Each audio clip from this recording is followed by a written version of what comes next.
historically, we have that center, a major cosmopolitan center, and an international port that will find this engagement with both East and West, for example, very heavy with China, India, and of course international, as Tommy Pires in his account would elaborate. So I'm saying it's not something new. That is why sometimes when people talk of globalization, they refer to only the impact of or an influence of the West. It's not necessarily so. If you understand history, that you realize the 1454 journey of Admiral Cheng He, then we have Malacca. I think Cheng He's visit to Malacca were about 4 or 5 times, I'm not sure, so, not certain, but then you can sense that sort of engagement. So I think now we have new leadership in ASEAN and in the Middle East, but more so all in China. They have realized that we should work and strengthen that collaboration, mainly focusing on the economy and to secure peace in the region. Right? Hi, Dato' Sri. Hi, Dato' Sri. Yes. Vignesh from Bernama. So, Dato' Sri, I would like to ask on the Timor-Leste status after a few days of deliberation and various level meetings, because earlier the Prime Minister was giving candies to the media personnel. The essential to ASEAN, you mean? Status of Timor-Leste.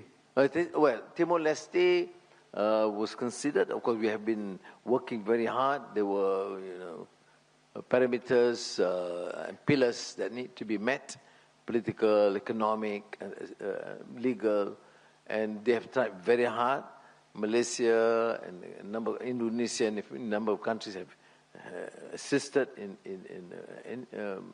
many possible ways to ensure that they meet these preconditions set up consistently even prior to this for any entry into ASEAN. And I would say that we are quite satisfied. So the decision was clearly to agree that they would become and be accepted as a full member by the next session in October. But of course, subject to 1 or 2 actions or reform to be undertaken, particularly to fulfill 1 or 2 conditions on the economic pillar. But the decision, the consensus was that we'll do whatever is necessary to ensure that they come in by October into ASEAN as a full member. I think that is also in the statement. Yeah. All right? Dato' Sri, Irene from the Associated Press. Just 2 short questions. Number 1, is ASEAN planning to launch FTA talks with GCC? And number 2, planning to launch what? FTA talks. And number 2, there are some views that ASEAN... The first question, the answer is yes. Yeah. Second? That ASEAN seems to be tilting towards China with more partnerships and alliances. What's your view on this?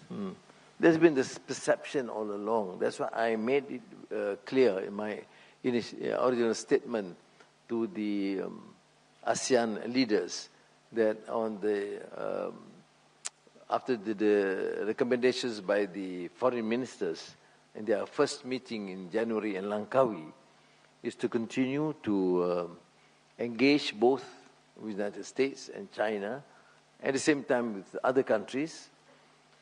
But so following that, I wrote to President Donald J. Trump to say that the foreign ministers, on the recommendation of foreign ministers, we agree to proceed with United States ASEAN summit. That was written.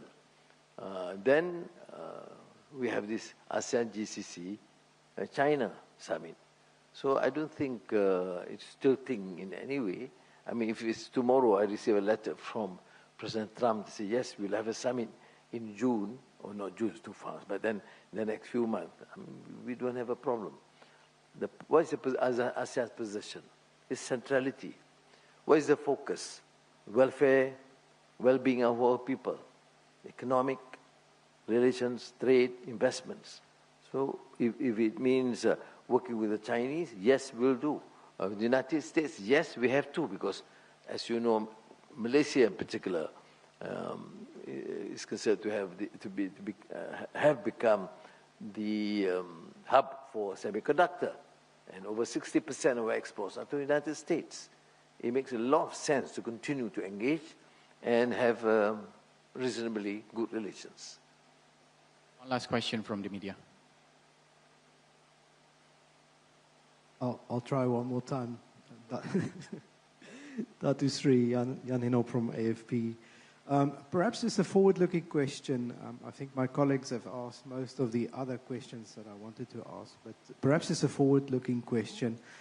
Can you give us an idea what your expectation is when ASEAN meets again in October? What would you like to see at that point have happened, and what are your expectations for the next meeting? Thank you. Thank you. You know, this experience, due to the work of many of our officials and then translated into this sort of recommendation, is quite unprecedented. Things that normally would be deliberated or discussed in October has been done now. And we are moving forward. That, I think, to my mind, is a major change. Even on the issue of Myanmar, the consensus to continue to engage. And now we have gone to a stage where both parties are now in consultation, although at the lower key level, and to just focus on prolonged ceasefire or expanded ceasefire, then, or extended ceasefire, I'm sorry, then humanitarian assistance, and then proceeding with that, the initial discussion, but subjected to or confined to the broad parameters under the 5-point consensus. All right? Now, to me, it is certainly not a departure, but major progress in terms of getting them in. Timor-Leste, for example, after being protracted sort of negotiations with terms and no real consensus, but this time, finally, we reach a consensus. On tariff, for example, while proceeding with bilateral negotiations, Zafar was there in the States, but the consensus was to have some sort of understanding amongst ASEAN that decisions should not be at the expense of any other country. So we will have to protect the turf of 650 or 660 million people. So I think, to me, is a major progress. Now, from there, of course, the ministers, various ministries, and the officials will have to work on what can then be affected in terms of real implementation of programs by October. Now, if you see the spirit of the ASEAN consensus and determination to be, I, of course, participate a long time ago, and recently, these last 2.5, 3 years, I've never seen such a plain, strong commitment. There's no choice. There's we must take whatever is necessary. FTAs, of course, GCC, FTA with EU, economic, intra-ASEAN trade, everybody admit something more to be done, more concrete. So by October, we want to see results. At the same time, we have PIAGA, and then we have IMT-GT. I mean, all these are being discussed, not in terms of pronouncements, but to effect real change would benefit our ordinary person.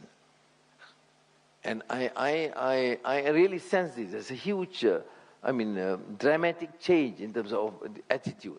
We want it done, and everything must be in the name of ASEAN. I mean, people talk about even South China Sea was discussed in the Code of Conduct. And we can see this is exchanges even between the Philippines and Premier Li Qiang. Sometimes through me, but sometimes directly. I'm not saying that all issues can be resolved now, but at least there is real, meaningful, positive engagement. And that is the new spirit of ASEAN. I am personally, of course, excited because I can see this more seriousness. Because otherwise, we talk about cohesiveness, to working together, but in terms of intra-ASEAN trade, in terms of making common decision to protect our turf in ASEAN, in geopolitical issues, sometimes we do not necessarily share, because people have their own national agenda. But not this time. They say, yes, we can go on to bilateral meetings, we can continue with bilateral engagements, but never, ever sacrifice the interests of the ordinary person and the interests of ASEAN as a whole. Terima kasih, maraming salamat, kamka, sesek, nandri, lagi apa? Arigatou gozaimasu. Thank you, members of the media.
Welcome to Malaysia, a land where people of different races, different religions, diverse cultures, vibrant traditions,